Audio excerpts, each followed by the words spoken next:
Boa noite a todos. É com grande alegria que a gente inicia aqui esse momento especial, que vai ser a primeira aula do nosso programa de atualização científica de 2021. Esse é um programa inovador. Na verdade, a gente fez algumas aulas ano passado e nesse ano a gente realmente entendeu que tinha chegado a hora de transformar essas aulas num programa. Então, essa é a aula inaugural que abre esse programa de 2020, 2021, onde a gente pode contar hoje aí, mais uma vez, com a generosidade do professor Cláudio Tinoco, que vai estar falando sobre a cintilografia, principalmente no contexto da Covid-19.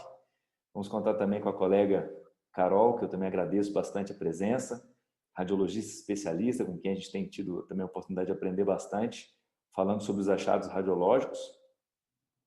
E temos também aqui para moderar o nosso evento a colega Janaína de Magalhães, que é especialista em medicina nuclear e a partir de agora está assumindo aí para a gente moderar o evento. É contigo, Jana. Obrigada, Gustavo.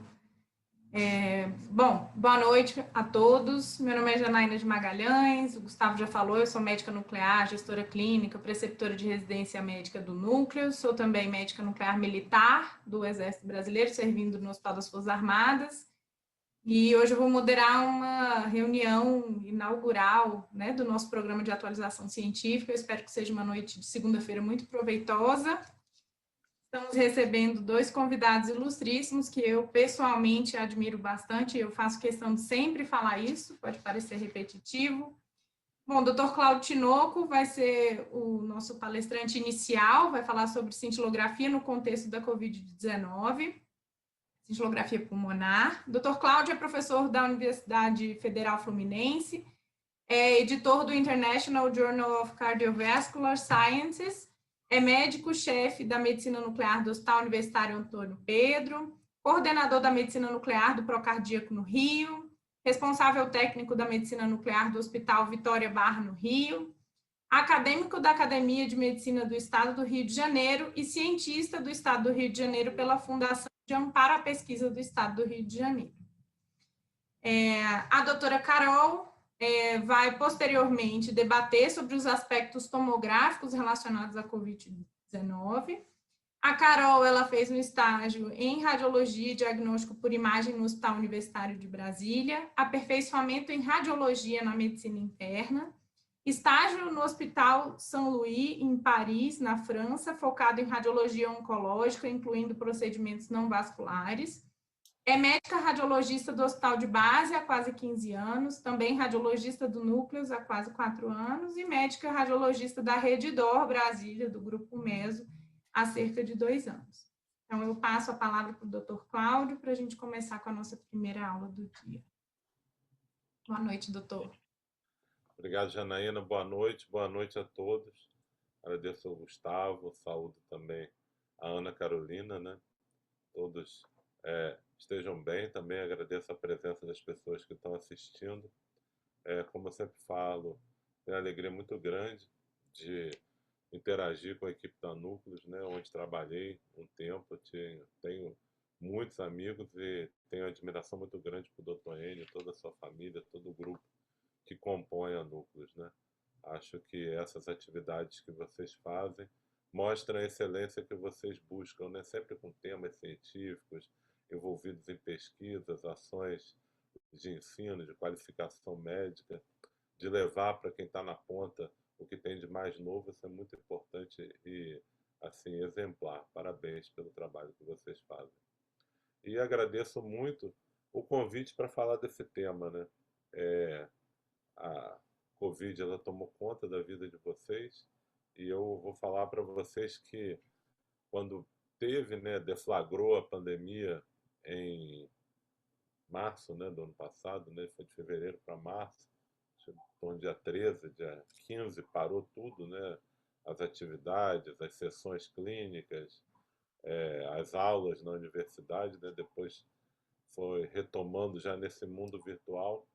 A primeira palestra que eu fui convidada, né, que eu fui convidado, organizamos para apresentar, foi sobre cintilografia pulmonar na COVID, né? Então, quando eu peguei os slides para preparar a aula, estava lá, maio de 2020, a primeira palestra que eu dei durante a pandemia foi essa, e agora estou tendo a oportunidade de revisitar um ano depois, né?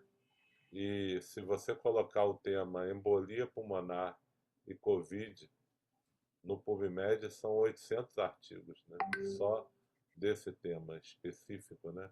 Que eu acho que é o que a cintilografia mais contribui hoje no contexto da Covid. A gente vai discutir um pouco. Então, tem muito conhecimento, foi até difícil selecionar os tópicos assim para a gente apresentar para vocês, e eu selecionei os que eu acho que são os mais importantes, né? Tá bom.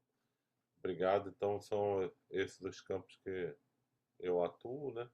E vou começar com o caso clínico. Vou pegar aqui um apontador laser para mostrar para vocês. Então, a paciente que eu vou mostrar é a paciente que eu mostrei ano passado, para que a gente possa agora reinterpretar os achados à luz do conhecimento que surgiu, né?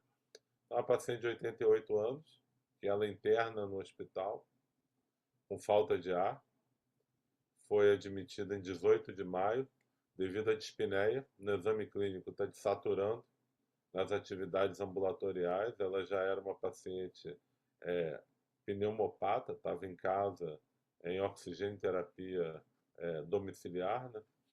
E ela tinha sido admitida 1 mês prévio com um episódio de verticulite, mas não precisou nenhum tratamento cirúrgico, né? Aqui está o eletrocardiograma da admissão. A gente vê que é um eletro com bloqueio de ramo esquerdo, né? Um eletrocardiograma significativamente alterado. E a história patológica pregressa: hipertensão, diabetes, doença renal crônica, insuficiência cardíaca, fração de ejeção preservada, hipertensão arterial pulmonar e também alérgica a iodo, né? Que é sempre uma das condições que o paciente ganha ponto, né, para fazer cintilografia pulmonar, quando ele tem insuficiência renal, alergia a iodo. São condições que a cintilografia ela passa a ganhar preponderância, né? Então, no exame clínico, uma hipertensão, estava saturando no catéter de oxigênio a 2 litros. Estava saturando a 100% com 2 litros, sem sopros e com estertores inspiratórios, principalmente paraexternais. O abdômen sem alterações. Então, na admissão, o pessoal já suspeitou de embolia pulmonar e fizeram um Doppler venoso de membros inferiores, que não tinha normalidade, e a veia cava inferior estava colabando, né, mostrando a sua movimentação aí respiratória, com hipertrofia e fração de ejeção preservada. Aqui está a gasometria, né, saturando a 92%, isso aqui com oxigênio suplementar. O hemograma e aqui o ponto-chave da coisa, né, o dedímero de 6.000. Então vocês vão ver, eu vou mostrar, né, a gente aprendeu muito ao longo desse tempo a olhar o dedímero de uma outra maneira, né? Então o dedímero ele passa a ser um marcador importante para a gente de pensar em embolia pulmonar no contexto, principalmente do coronavírus, né? O paciente também tem um BNP bastante aumentado e a troponina ultrassensível aumentada, né? Um clearance de creatinina estimado em 31. Então, essa é uma paciente que ela tem uma chance significativa de estar tendo embolia pulmonar, né? E é uma paciente que tem a função renal deprimida, né? Isso dentro do contexto da pandemia, né? Então a gente vai olhar aqui a tomografia computadorizada. Aqui estão as imagens da tomografia. A gente vai observar, né, o chamado padrão de perfusão em mosaico, né? Observado aí difusamente, né, essas alterações de perfusão aí pelo parênquima pulmonar, sem ter uma imagem do filtrado, né, em vidro fosco, né?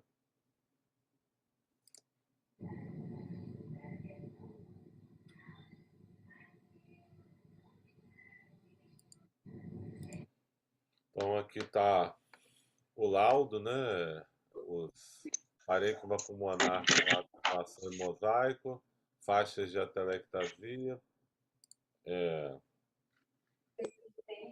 e a impressão é que não se caracterizava sinais de processo infeccioso. Essa foi a impressão da época, né? E a paciente se recusou, né? Então, nessa época tinha isso também, né? Os pacientes não queriam fazer a pesquisa, achavam que iam ficar estigmatizados, né? No começo da pandemia, muita gente se recusava a fazer a pesquisa aí com PCR do coronavírus, então a gente tratava como se fosse, né, a Covid, né? Então, qual foi a conduta, né? Nesse paciente foi solicitada a cintilografia pulmonar para avaliar a presença de embolia pulmonar. E aqui a gente vê na imagem, no SPECT da perfusão, né, o defeito triangular clássico, né, de perfusão, com a base voltada para a pleura, o ápice voltado para o hilo, típico, né, da embolia pulmonar, né? A gente vê que não é só em um local, são múltiplos segmentos. Aqui você observa também no outro pulmão. Então, vários defeitos de formato triangular, em cunha, né? E a paciente, então, recebeu o diagnóstico de embolia pulmonar, no contexto da Covid. De lá para cá, a gente tem visto vários e vários casos, né? E é uma condição muito frequente, como a gente vai mostrar para vocês. A gente não sabia quase nada na época sobre isso, né? Eu tinha ouvido falar, não, a Covid aumenta a trombose, é para anticoagular, não é para anticoagular. Me lembro, como se fosse hoje, a discussão que se seguiu, né, nessa reunião. E a gente já sabe bastante coisa hoje, né? Tem inclusive guidelines sobre isso. E esse é um dos estudos mais interessantes, um estudo publicado no final do ano passado no Annals of Internal Medicine, sobre autópsia e tromboembolismo venoso em pacientes com Covid. E esse estudo, a gente vê aqui, esse paciente, ele fez uma tomografia computadorizada e você observa aqui os achados, né, antes do paciente morrer. Depois tem uma tomografia também que eles fazem antes da necrópsia, né, que é a necrópsia dirigida, né? Você faz uma tomografia e vai nos locais que a tomografia mostra as alterações de modo não invasivo. Aqui no Brasil, o grupo da USP, né, liderado pelo Dr. Paulo Saldiva, tem talvez uma liderança mundial, né, com relação aos achados de necrópsia em pacientes com coronavírus.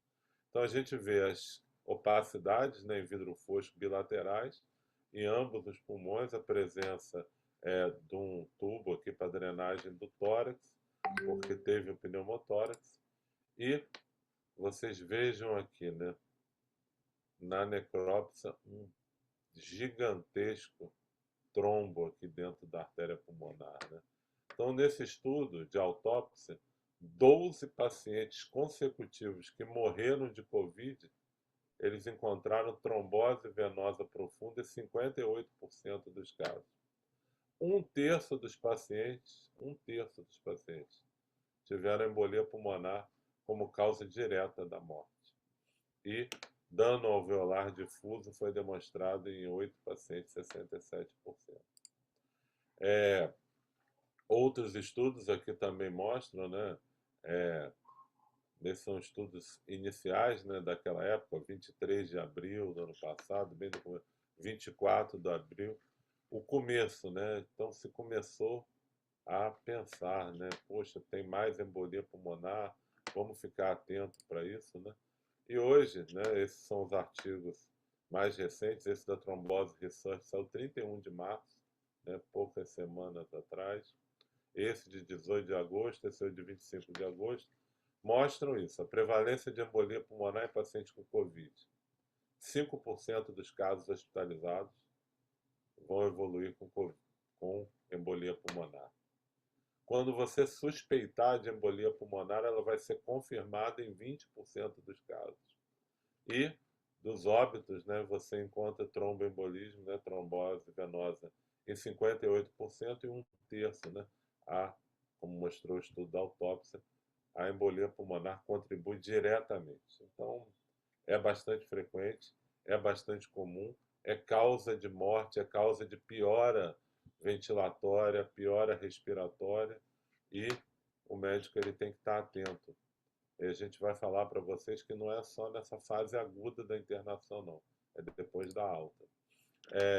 Esse é um dos estudos bastante interessantes, mas tem vários na literatura relacionando o dímero, né, o dedímero, e acima de 1000 você tem que ter uma alta suspeição de que o paciente está tendo um provável tromboembolismo pulmonar, né?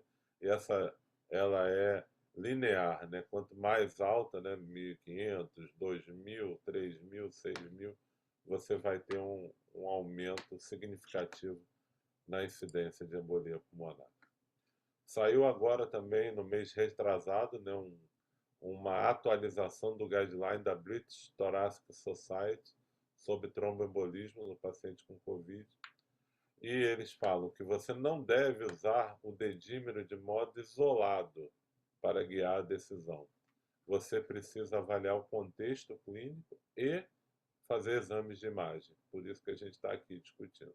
Então o médico, não, eu guio tudo pelo dedímero, né? Isso não tem suporte na literatura. Você vai ter pacientes que vão ter o dedímero alto e não tem tromboembolismo, e você tem que ter cuidado para não expor esse paciente a esquemas de anticoagulação que possam colocar, inclusive, em risco a vida do paciente. Por isso a necessidade de você estar amparado aí por exames de imagem no seu diagnóstico, né? O tromboembolismo deve ser considerado em pacientes que têm uma hipoxemia desproporcional, alteração no raio-x, pacientes que têm piora súbita da pressão arterial, da frequência cardíaca ou das trocas gasosas, né? Passa a precisar de muito oxigênio, e todos os pacientes admitidos com Covid devem ser avaliados para, a maioria, receber profilaxia, não tratamento de embolia pulmonar. A profilaxia, né, como pacientes acamados, e tem vários esquemas. O objetivo dessa aula não é discutir a terapia em si, né? Esse documento também é bastante interessante, não tinha um documento tão forte, foi publicado no final do ano passado, do PERT Consórcio, na CHEST, né?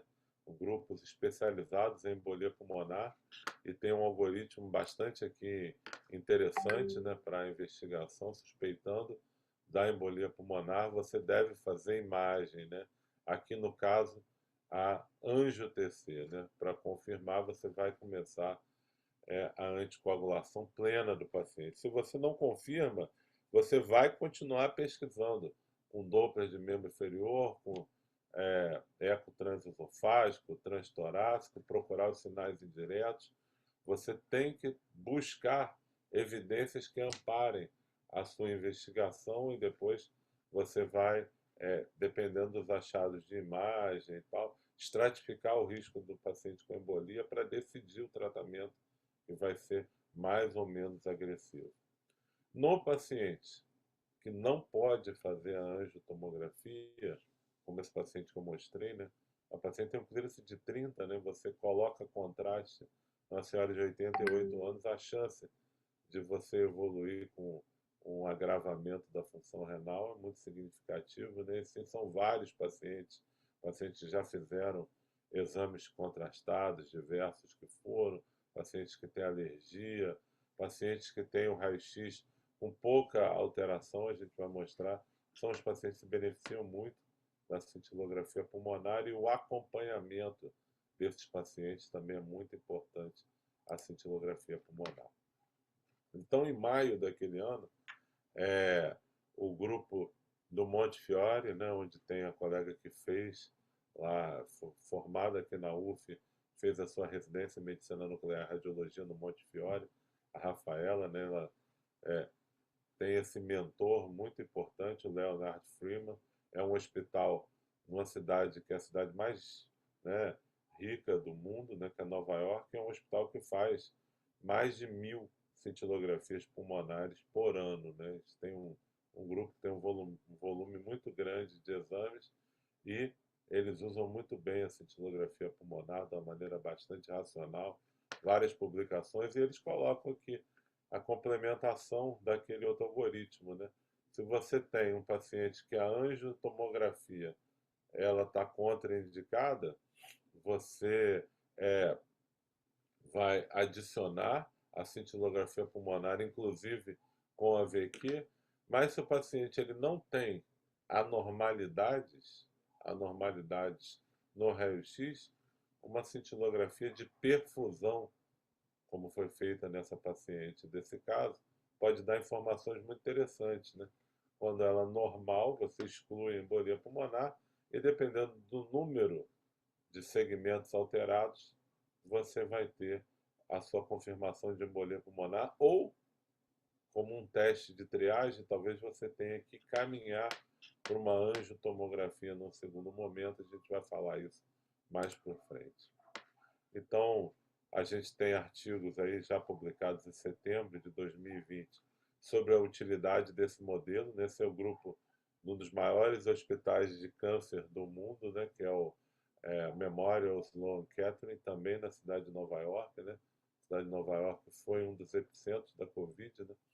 E eles colocam aqui a utilidade clínica do SPECT-CT, só perfusão pulmonar cintilográfica para o diagnóstico de Covid-19 em paciente de probabilidade moderada a alta, né? E eles mostram aqui, né, lá no Massachusetts, eles tiveram entre março e junho, né, março, abril, maio, junho, né, em torno de 4 meses, 370 pacientes com suspeita de embolia pulmonar fizeram angio-TC e em 340, mas 33 fizeram cintilografia pulmonar, 10% dos exames, né? 10% dos exames. Então, ter cintilografia, ter acesso a esse exame, discutir com o médico nuclear é importante, porque você consegue oferecer um exame que agrega para o paciente. Não é uma coisa etérea. A cintilografia pulmonar é capaz de ajudar. Eles pegaram aqui 27 pacientes negativos para Covid, mas depois encontraram 6 pacientes que eram positivos para Covid. Quais foram os achados clínicos? Então aqui a gente vê o dedímero, né, sempre acima de 1.000, 14.000, 9.000. A clínica desses pacientes aqui com dispneia e tratamento anticoagulação, alguns ficaram internados no CTI, né, como hospital de câncer, né, os pacientes eles têm neoplasia também, e os achados na angio-TC, né, na angio-TC não, na cintilografia pulmonar, no SPECT-CT de perfusão, a gente vê esses achados. Então vejam, esse paciente ele tem coronavírus, a parte do pulmão em que tem o defeito,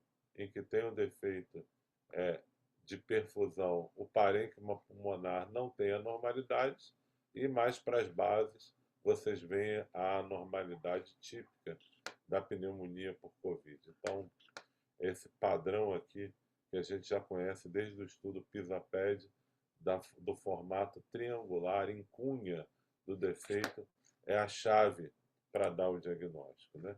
Então, a conclusão desse estudo, publicado no European Journal em setembro do ano passado, foi que o estudo de perfusão isolado parece uma boa alternativa para o diagnóstico de TEP quando a probabilidade é moderada, né, a alta, né?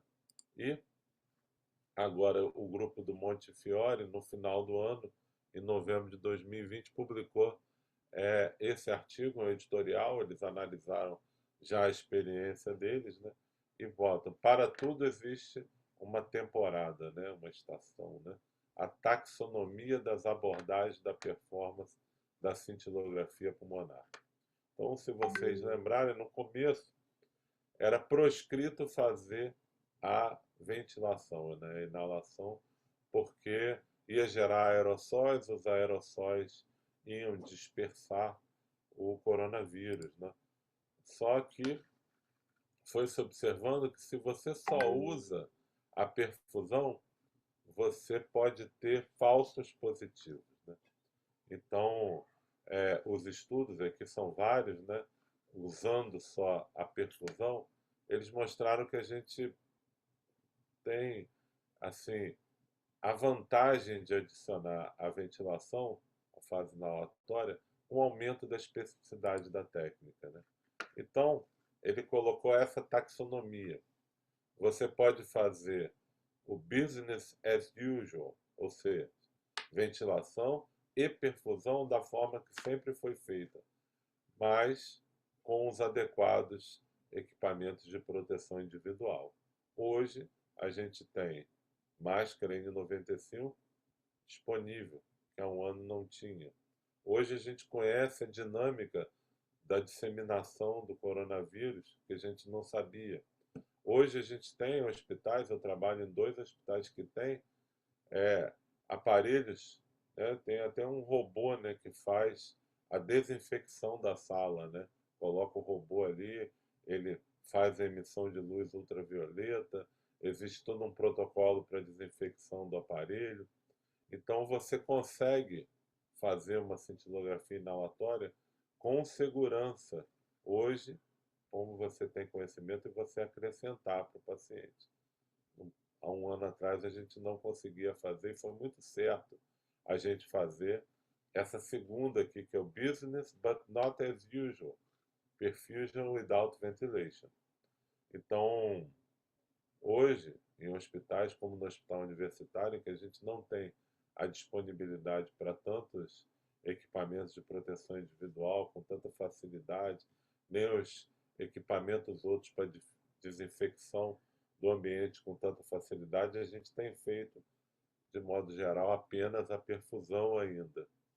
E o que o grupo do Montefiore propôs lá no começo, e que muita gente está fazendo também, que é a perfusão como um screening, né? Let's see what we get, but no promise. Então você faz a perfusão. Se a perfusão está normal, principalmente com o SPECT, né, que é mais sensível, você consegue afastar a embolia pulmonar. E se você encontrar os defeitos triangulares e não tiver uma tomografia, né, uma imagem radiológica normal naquela região, você vai ter que definir o seu risco-benefício de fazer a fase inalatória ou fazer a anticoagulação do paciente, discutindo com a equipe clínica. Então, aqui só para lembrar para vocês, né, a gente tem um guideline da Sociedade Brasileira de Medicina Nuclear, publicado em 2019, foi um pouco antes da pandemia, né, um ano antes da pandemia, mas ele está bem atualizado no que mostra que o paciente com raio-x normal, ao uso da cintilografia, ele tem um valor bastante significativo, e nos pacientes que são inelegíveis para angiotomografia, a cintilografia tem esse valor significativo. Aqui a gente vai falar um pouco para vocês sobre o que se está avaliando sobre a necessidade da ventilação. Então, a ventilação em alguns equipamentos é bastante interessante, né? A gente vai falar um pouquinho sobre isso, né? Porque geram pouquíssimos aerossóis.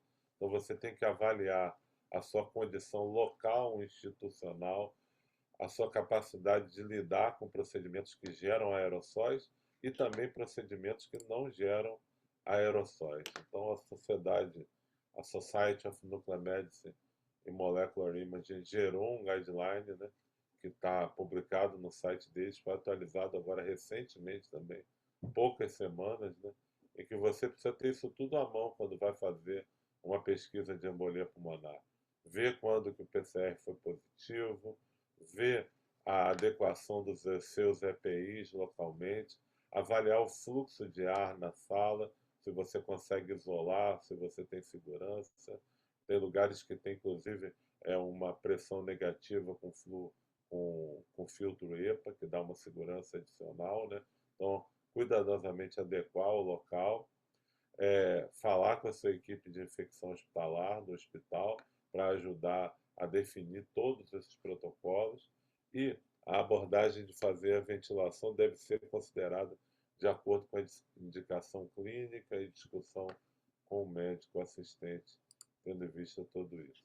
Esse equipamento, a gente tem um dos hospitais que a gente trabalha que tem, o Tecnegás, ele já tem estudos mostrando, né, que é um procedimento mais rápido, ele é um procedimento que melhora a complacência do paciente e diminui a contaminação ambiental e de staff, né, porque ela produz mínima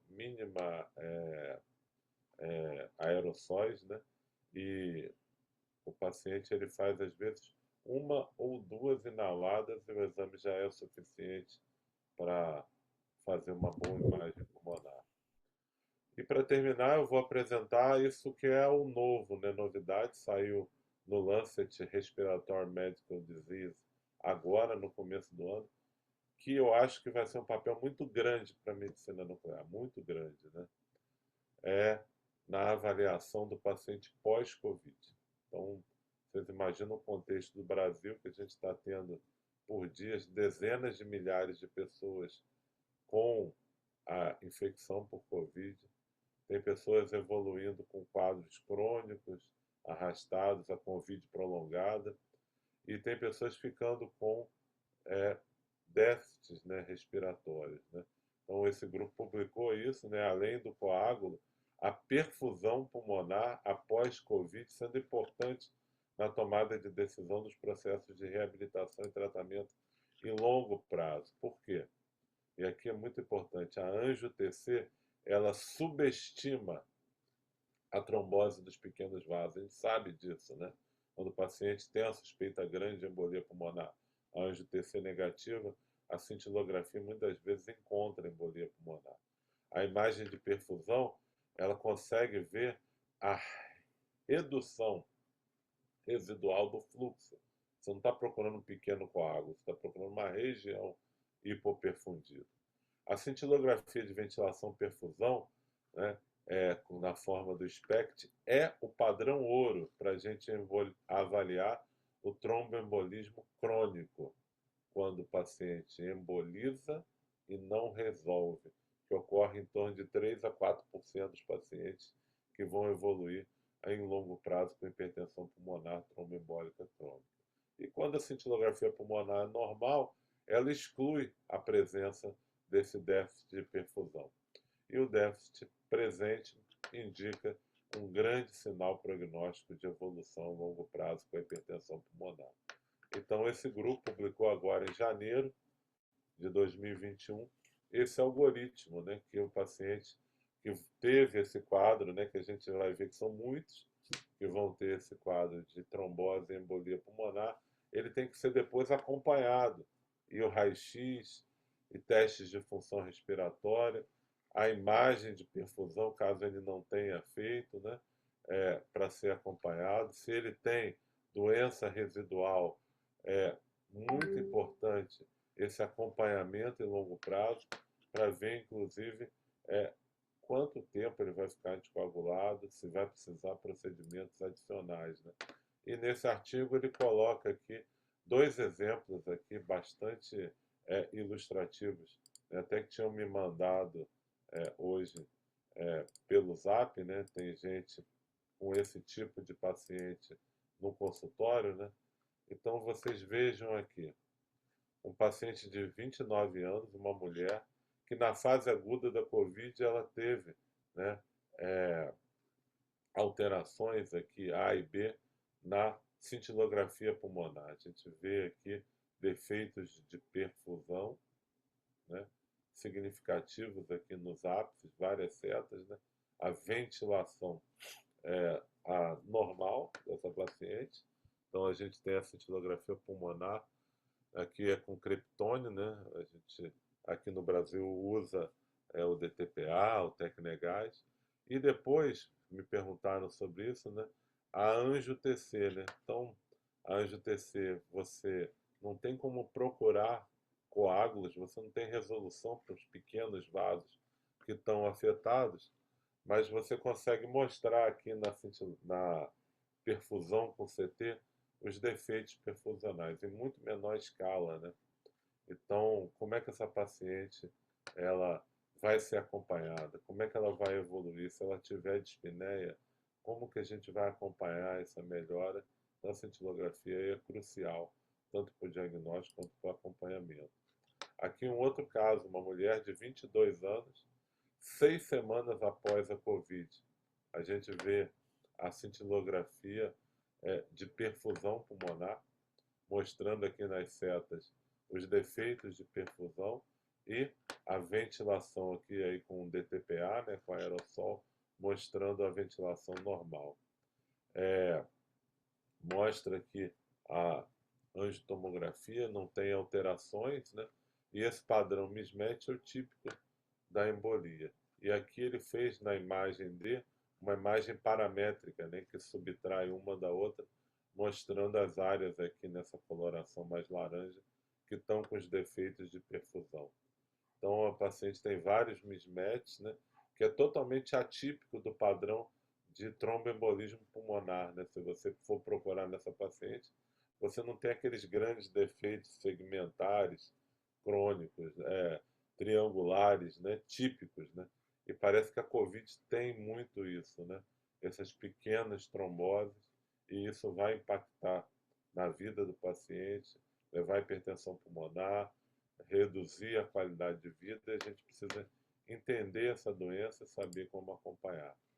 Então, essas imagens da cintilografia crônicas alteradas, num padrão match ou mismatch, vão mandar o como manejar esse paciente, né? Então, o paciente ele vai ter depois uma doença predominantemente do parênquima ou uma doença predominantemente vascular e a necessidade de discussão de quanto tempo de anticoagulação, o manejo numa clínica de manejo da hipertensão pulmonar, né?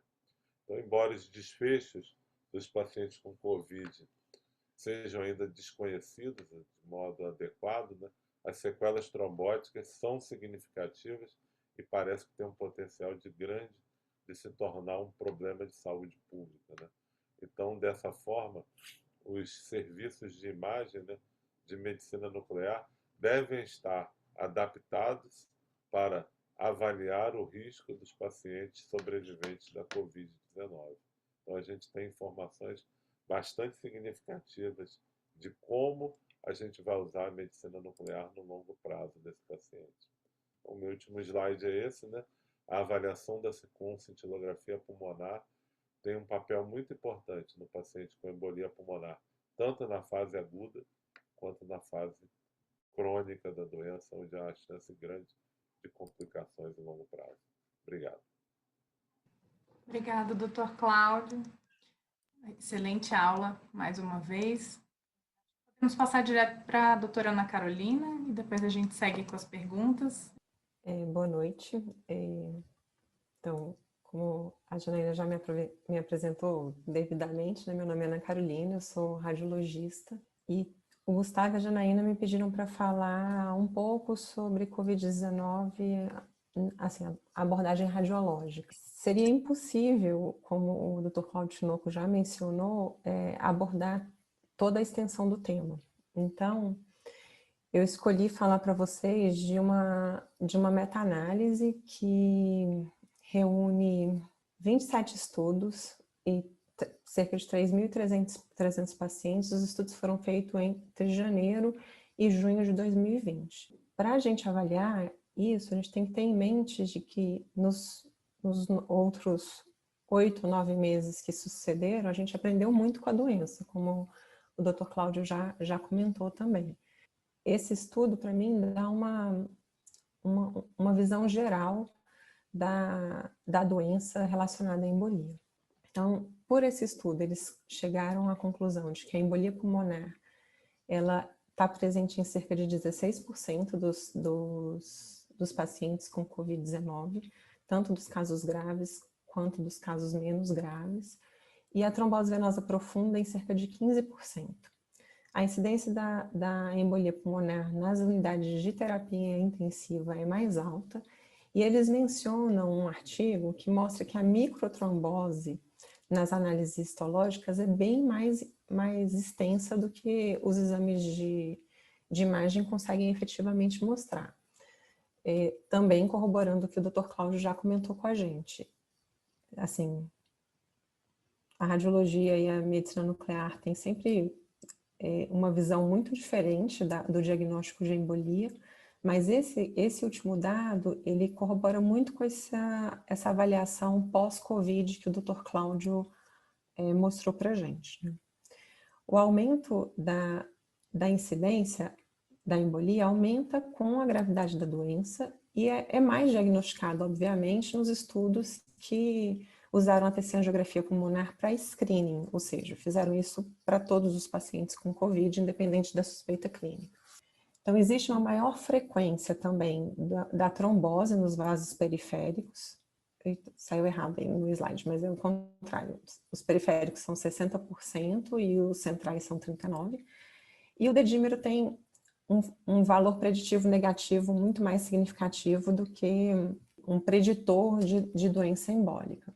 Na média desse estudo, os pacientes que tinham eventos embólicos, seja trombose venosa profunda, seja embolia pulmonar, tinham um dedímero médio por volta de 7.500. Enquanto os pacientes com COVID-19, né, todos esses, que não tinham eventos embólicos diagnosticados por métodos de imagem, tinha o dedímero por volta de 1.800, mais ou menos. Então, essa tabelinha mostra isso daí que o Dr. Cláudio também já comentou com a gente, né? Quando o valor do dedímero está acima de 1.000, né, está acima dos valores que a gente considera normais, a gente precisa investigar a avaliação, investigar a presença dos eventos embólicos. Isso é um resumo dessa meta-análise que eu acho que traduz bem a realidade das doenças embólicas na COVID-19, assim, a gente depois provavelmente deve conversar um pouco sobre as diferenças de abordagem diagnóstica. Eu queria mostrar para vocês algumas dos achados tomográficos relacionados à COVID-19. Então, a gente tem as opacidades em vidro fosco, que todo mundo já está muito acostumado a ver. Tem essas áreas de poupação do parênquima, né, do alveolar sparing, que são essas bolinhas pretas no meio das opacidades em vidro fosco. Tem essas bandas parenquimatosas, que são essas linhas mais grosseiras, de maior densidade, e que estão associadas já a uma evolução do processo evolutivo da doença, então indicam a evolução para pneumonia e organização, é um dos achados. Em relação à embolia, a gente tem esse aumento do calibre venoso, do calibre arterial, de permeia as opacidades, se a gente comparar com opacidades do mesmo nível de segmentação, por exemplo, esse vaso aqui. E tem a falha de enchimento, que é o achado mais típico de embolia pulmonar, não só na pneumonia por COVID, como em qualquer outro evento embólico. Aqui, a gente tem uma tomografia que mostra uma extensão maior, já com áreas de consolidação que podem estar presentes já no diagnóstico inicial ou na fase mais tardia da doença.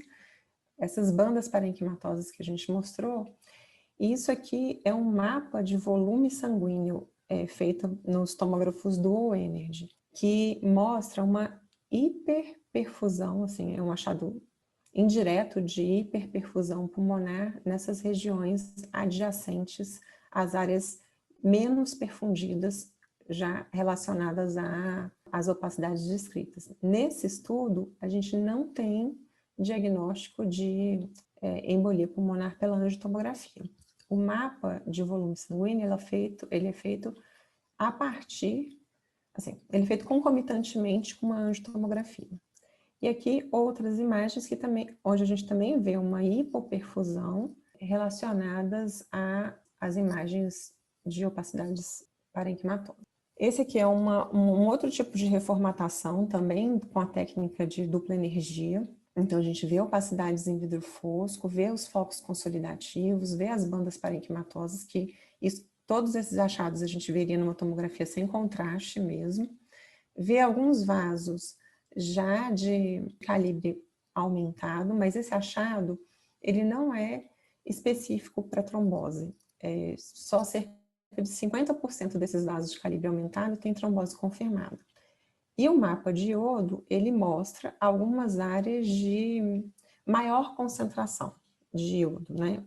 Então, sugerindo também uma maior vascularização nessas regiões. A gente tem inúmeros achados, só para vocês terem uma ideia, não é minha intenção discorrer sobre todos os achados de embolia pulmonar, nem mesmo no contexto de Covid, mas só para ilustrar e ter registrado.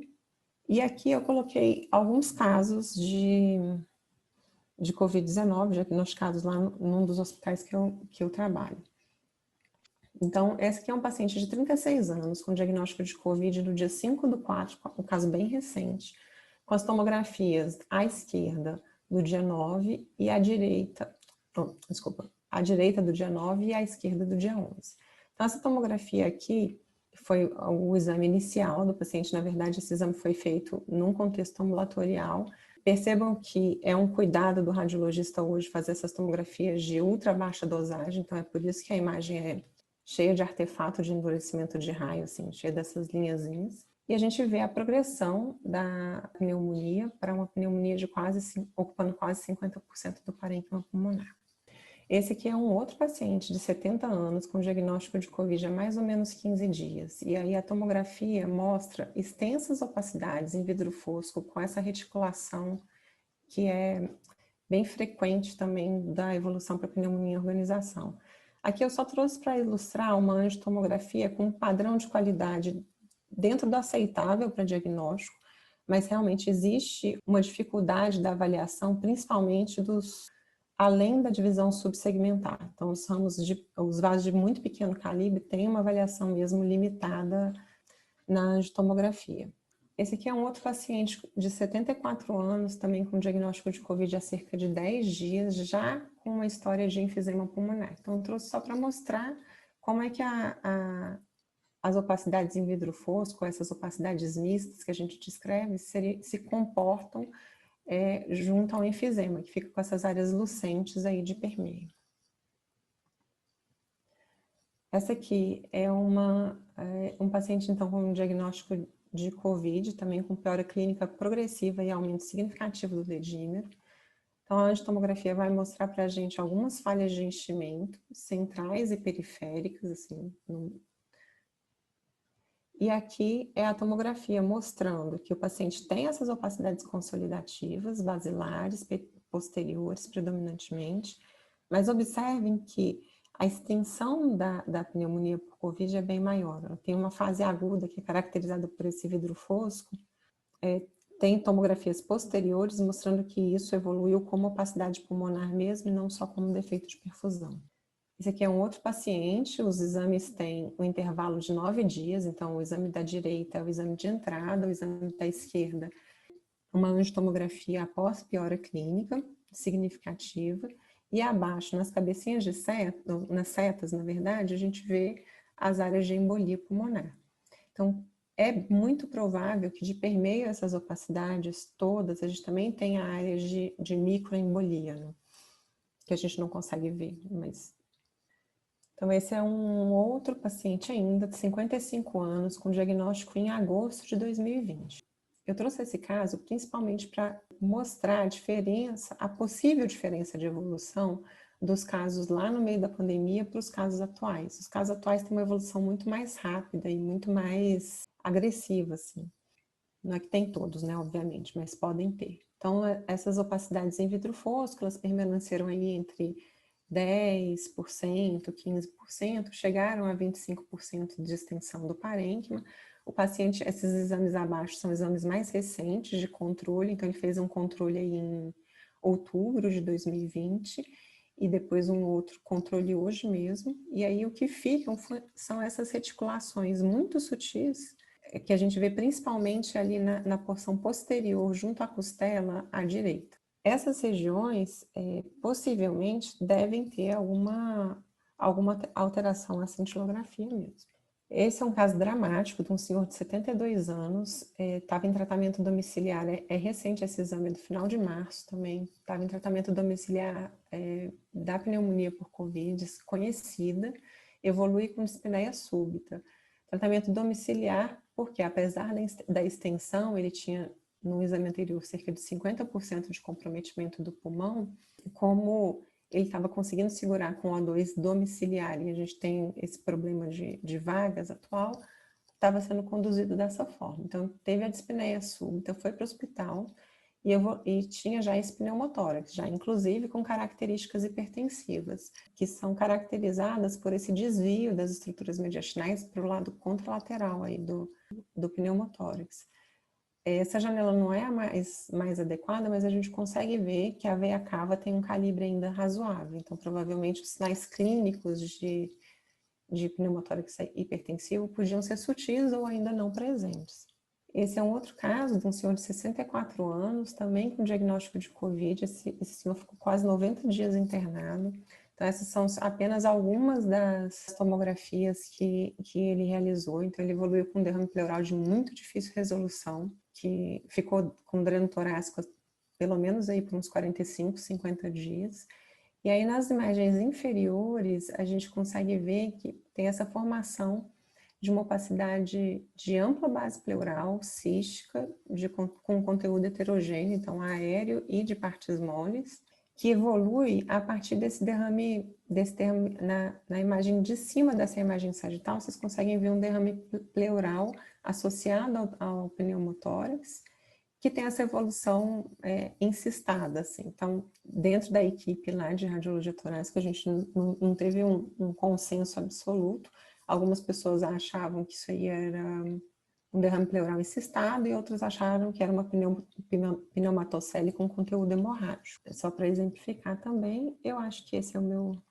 não sei se é um lembrete, na verdade, de um dos artigos que eu li, que o contexto, né, de embolia pulmonar muda principalmente o tempo de ventilação, mas não necessariamente o tempo de hospitalização dos nossos doentes. Então, essa é uma brincadeirinha que é muito real hoje na radiologia, né? Todo mundo vê vidro fosco em tudo. Só queria eu usei essa piadinha, na verdade, para lembrar que, apesar da gente estar vivendo a pandemia do Covid e realmente o vidro fosco ser praticamente quase tudo relacionado à Covid, o diagnóstico diferencial de opacidades em vidro fosco é muito extenso. Então, para lembrar que a gente tem uma tabela de pelo menos uns 20 diagnósticos diferenciais para as opacidades em vidro fosco. Eu agradeço e estou à disposição se alguém quiser entrar em contato, ou tirar alguma dúvida, ou enfim, estou à disposição. Ótimo, Carol. Muito obrigada. Muito obrigada ao Dr. Cláudio, à doutora Ana Carolina, pelas excelentes apresentações. É um tema que realmente a gente se interessa muito e a gente vê pela quantidade de participantes que tivemos e temos ainda, que é um assunto que muitas especialidades se interessam, né? Então, vale a pena realmente a gente falar. Eu queria fazer uma pergunta aqui aos dois, a doutora Ana Carolina e ao doutor Cláudio. Frente às injúrias vasculares e parenquimatosas pulmonares que a gente sabe que são causadas pelo coronavírus, vocês têm percebido na rotina de vocês se essas alterações tendem a ser mais transitórias ou se elas estão deixando sequelas, já que agora a gente já tem aí um ano de pandemia?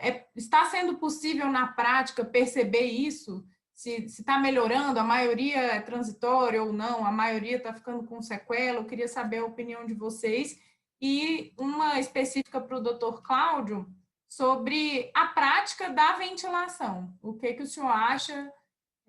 Se realmente a gente sabe que precisa de todos aqueles cuidados que o senhor mostrou na sua aula para a gente conseguir fazer uma ventilação com segurança.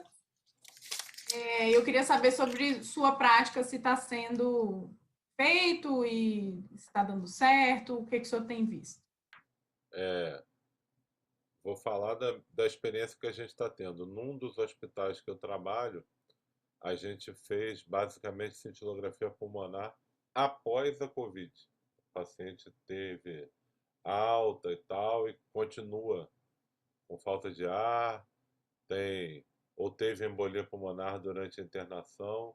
E os casos que a gente viu, assim, muitos positivos, né? Muitos positivos. 3 meses, 4 meses, né? mas a gente não tem follow-up ainda, né? É tudo muito recente, né? E eu sei que tem pacientes que estão ficando bem, bem comprometidos, né?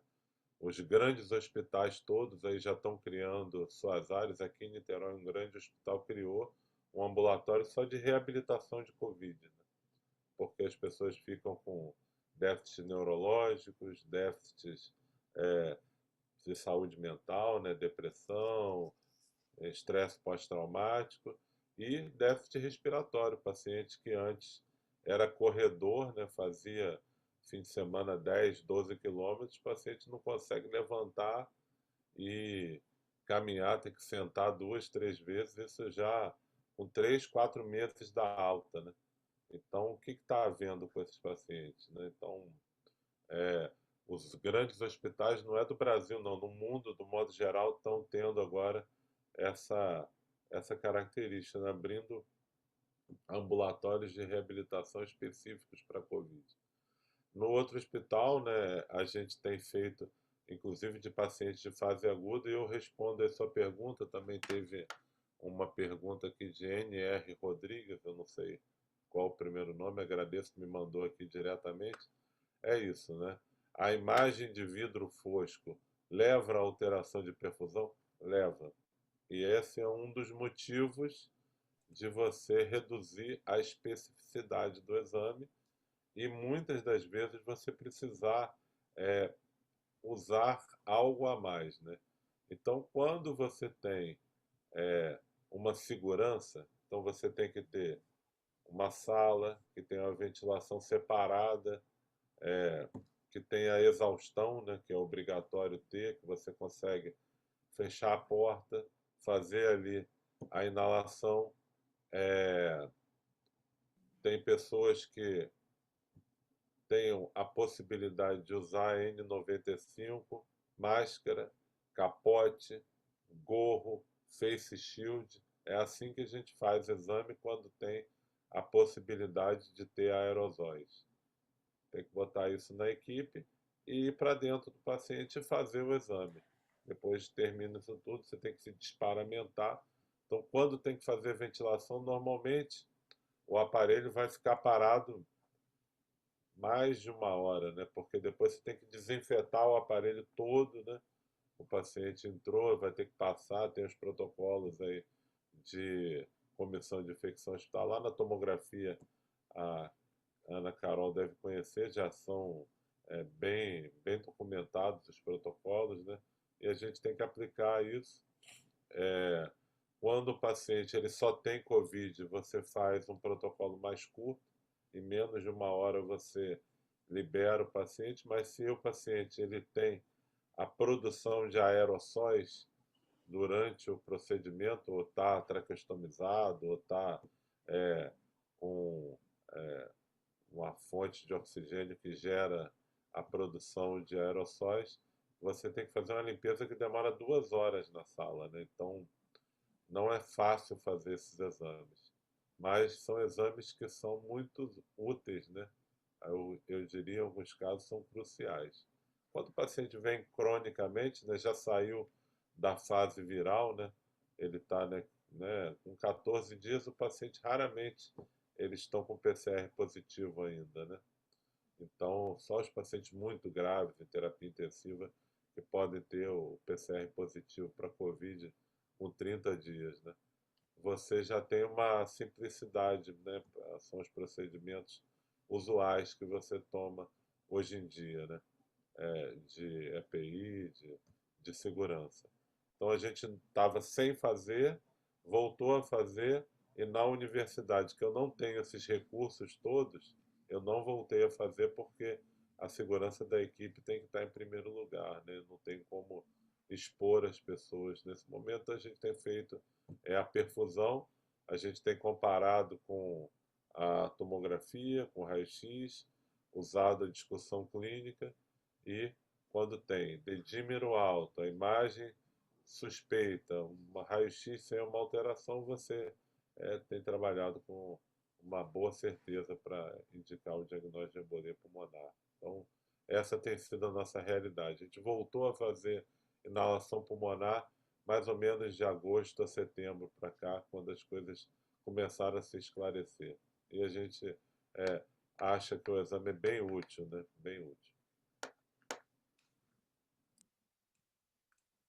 Carol.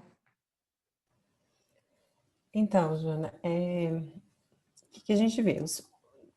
Considerando os achados tomográficos, né, principalmente, os casos leves ali, de até 25% de acometimento, sem muita repercussão clínica, porque o paciente que chega nos 25% de acometimento, ele tem perfis diferentes, vamos dizer assim. Tem o paciente que tem 25% de acometimento e que não tem grandes alterações clínicas, e tem um paciente que tem 25% de acometimento e que satura 90, 88.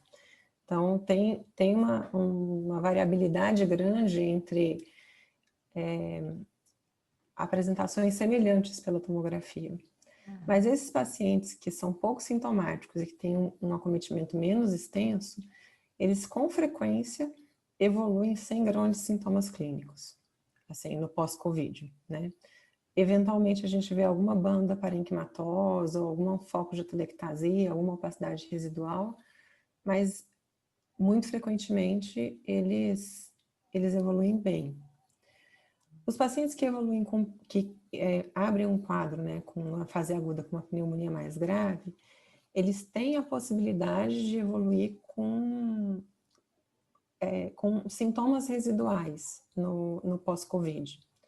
Né? Isso daí que o Dr. Tinoco falou é uma realidade, por exemplo, até no Hospital de Base, aqui em Brasília, que o pessoal da pneumologia já tem um ambulatório para lidar com os pacientes sequelados da Covid-19, né? E na neurologia também, não sei se é um ambulatório específico, mas tem uma destinação, assim, para os pacientes que recebem alta.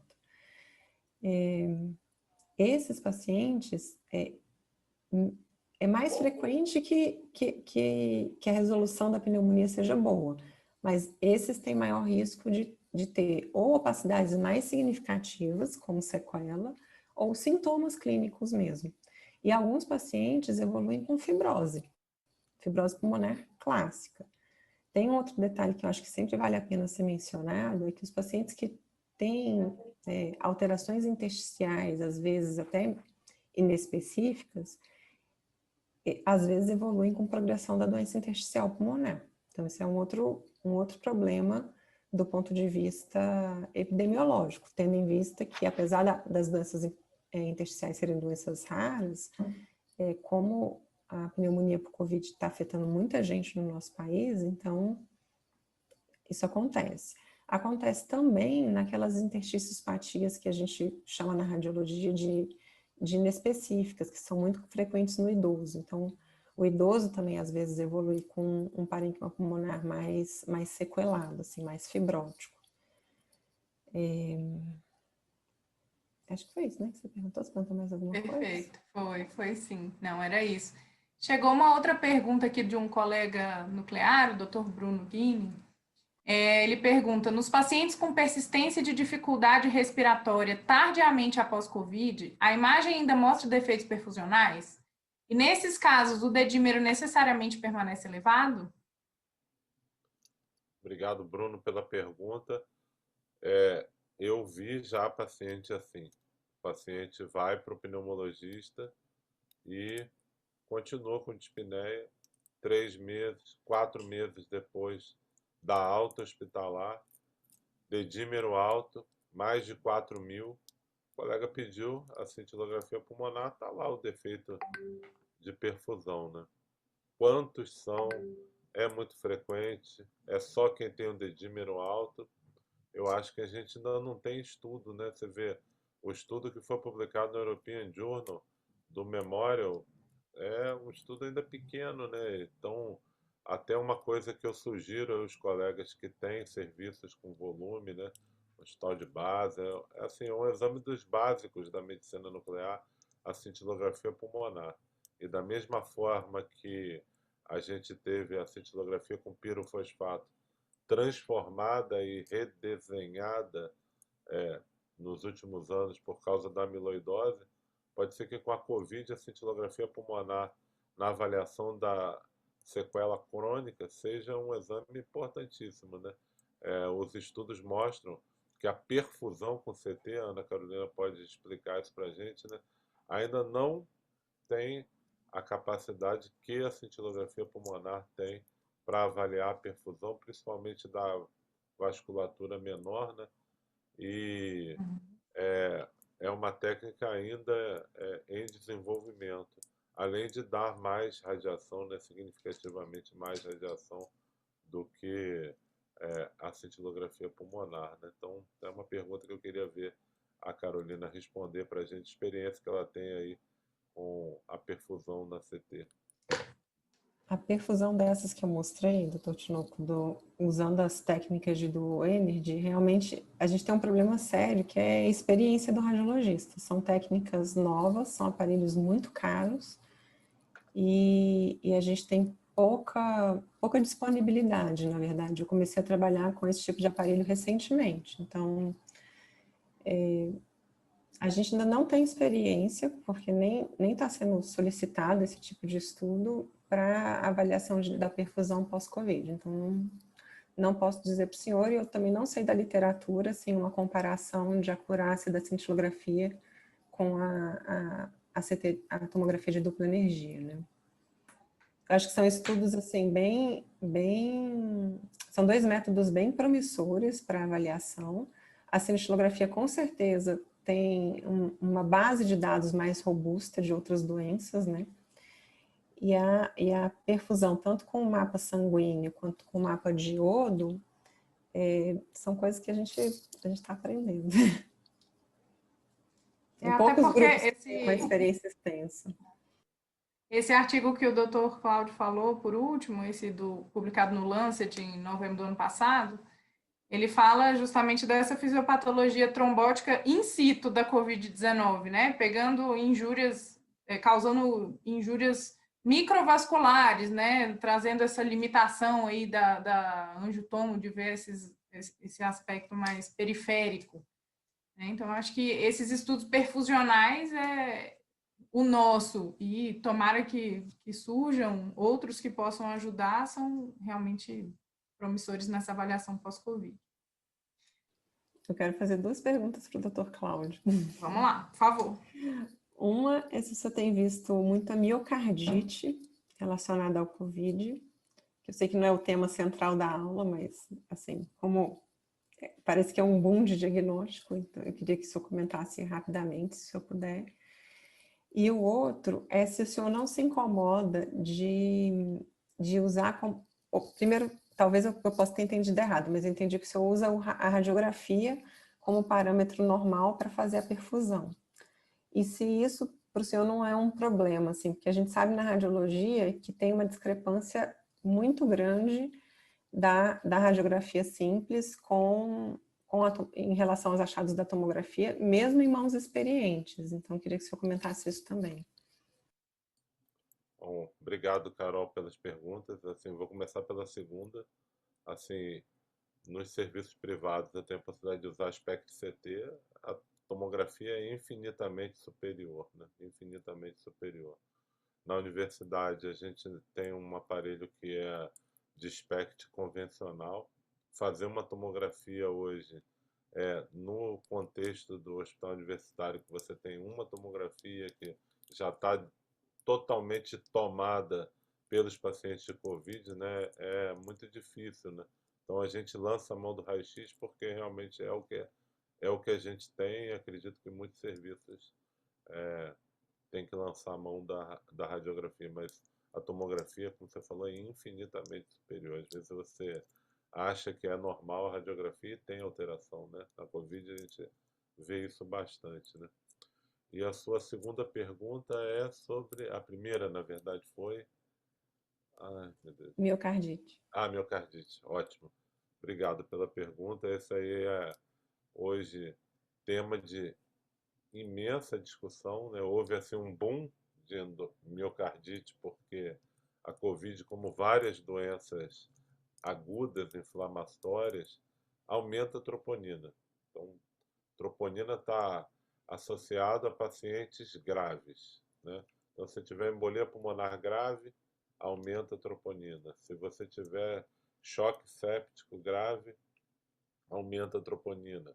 Se você tiver um infarto, né, obviamente aumenta a troponina. Então, está associado a uma doença grave, não necessariamente que você tenha miocardite, né? Então, você precisa ter confirmação por outros achados para o diagnóstico de miocardite, como embolia pulmonar também não faz diagnóstico apenas por dedímero. Você precisa ter outros exames, geralmente de imagem. Então, um eco mostrando uma disfunção, uma ressonância mostrando realce tardio, um eletrocardiograma mostrando as alterações temporais. E a gente tem visto, infelizmente, bastante casos de pacientes. Eu vi alguns que me marcaram. Um mergulhador de profundidade aqui da Petrobras, era atleta, e 6 meses depois, miocardite, disfunção grave, a vida do paciente se transformou pela Covid, né? Tá hoje um cardiopata, né? Não tem mais como ele voltar, com sequelas importantes. Outros casos de miocardite mais leve, formas arritmogênicas, né? E um caso que eu vi semana passada, uma médica, também triatleta, ela teve uma miopericardite. Está tomando colchicina já há meses, né? Desde que teve a Covid. E aconteceu uma coisa bastante interessante, né? Que eu até discuti hoje com meu irmão. Ela vacinou. Quando ela vacinou, agravou a pericardite. A ressonância mostrou mais inflamação, ela teve piora de sintomas clínicos, mais dor, mais arritmia. Então, até um questionamento que eu tenho que fazer para os infectologistas, para os colegas que estudam imunologia, para ajudar a comunidade cardiológica. Será que o paciente que tem essas manifestações imunoinflamatórias da Covid, a exposição à vacina, que você faz uma resposta, né? A vacina você induz uma resposta imune inflamatória, né? Num paciente que já tem essa condição crônica pela Covid, pode agravar o quadro. Vi um caso, né? Como um caso na medicina, né, Gustavo? A gente não pode, a partir de um caso, tirar nenhuma conclusão, mas chama atenção, né? E eu não quero falar de jeito nenhum contra a vacina. Acho que a vacina é fundamental.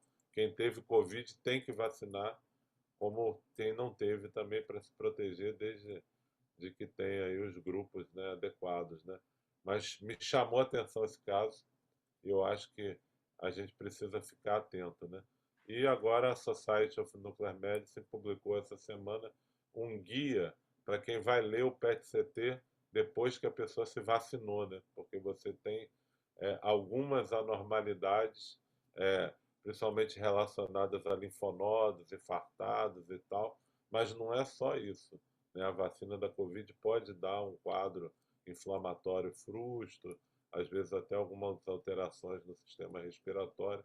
Então, é tema aí para o Gustavo, que junto com a Janaína são mestres no PET-CT, para falar isso para a gente não se confundir num paciente, por exemplo, que tem um linfoma e dizer que o linfoma está recidivado e deixou de perguntar se tomou vacina, por exemplo, né? Então, são essas as impressões. Então, a miocardite é hoje talvez a causa número 1 de miocardite que eu vi no último ano. Dos 10 casos de miocardite que eu vi, 8 foram por coronavírus. Um foi por miocardite por células gigantes. Vi um outro caso também de miocardite, provavelmente outra etiologia respiratória, porque ninguém conseguiu dar o diagnóstico. Mas 8 casos que eu vi de coronavírus. E teve esse caso agora de uma miopericardite que recidivou e agravou-se depois da vacina, que me chamou esse alerta aí, né? Então, será que a vacinação ela pode agravar pacientes que têm a resposta inflamatória crônica ao Covid? Ninguém sabe, e acho que vai ser motivo aí para muito estudo para a gente. Obrigado, Carol. Então, eu gostaria de agradecer mais uma vez a doutora Ana Carolina, ao doutor Cláudio Tinoco pela excelente palestra, pela excelente aula e discussão que nós tivemos aqui sobre, mais uma vez, esse assunto tão importante e que eu acho que ainda vai ficar em vigor durante muito tempo, né? Então, boa noite a todos, agradeço a todos os participantes também que ficaram conosco até agora e passo a palavra para o doutor Gustavo, que vai encerrar a nossa reunião. O tema é realmente muito palpitante, né? Eu tenho aqui 2 ou 3 perguntas já engatilhadas, mas devido ao horário vou deixar para fazer depois, viu, professor? Mas eu queria assim agradecer muito mais uma vez aí a presença do Dr. Cláudio Tinoco. A gente sabe da sua rotina, da sua produtividade, o quanto que o seu dia é ocupado, mas você na sua generosidade aí inestimável sempre dá um jeito de nos atender e compartilhar o seu conhecimento, né? E isso realmente nos engrandece, enriquece e nos ensina sempre, sempre. A vontade que dá aqui é de continuar perguntando e aprendendo. Então, quero realmente agradecer o professor Cláudio Tinoco, que recém lançou um livro agora de cardiologia nuclear, né? Foi o editor principal aí do livro, contou com colegas da especialidade locais e tantas referências aí na cardiologia nuclear e sempre encontra aí uma forma de continuar nos atendendo e nos ajudando. A gente realmente fica muito agradecido. Quero agradecer a Carol também pela disponibilidade. A Carol que hoje, sem dúvida nenhuma, é uma referência em radiologia torácica aqui em Brasília, não só para os nossos achados do dia a dia do PET-CT, né, Carol? Mas a Carol é a pessoa hoje que quando alguém da família, algum amigo procura, precisa de fazer uma tomografia com Covid, eu falo, vamos fazer com a Carol. Porque a gente sabe que ela realmente está afiada no tema e é uma pessoa de extrema credibilidade. Enfim, eu queria agradecer aí a todos. Numa segunda-feira à noite, chegamos aqui a quase 90 participantes. Tenho certeza que isso se deve, além do tema, à qualidade dos palestrantes e a gente fica realmente muito grato também ao prestígio dos colegas. Então, pessoas queridíssimas da comunidade médica nuclear brasileira, de Brasília, do Rio de Janeiro, de tantas cidades, outros colegas especialistas, cardiologistas, pneumo. A gente fica muito engrandecido com a presença de cada um. E até colegas do IPEM que estiveram aqui, como Jair, Maricel. A gente realmente se sente aí bastante prestigiado com a presença de vocês. Quero agradecer os nossos patrocinadores. Esse programa de atualização científica conta com o patrocínio da Siemens e da RPH. E já deixar aí o convite para a próxima aula, que vai ser no dia 4 de maio, cujo tema vai ser Medicina Nuclear no manejo do diagnóstico e manejo dos pacientes com epilepsia. A gente vai contar aí com a moderação do Marcelo, com a aula do Bruno e também de especialistas na neurologia e neurocirurgia. E você que é da área e não pode deixar de participar, tá bom? Mais uma vez agradeço imensamente a todos e desejo aí uma boa noite, um bom restinho de noite de descanso e até uma próxima.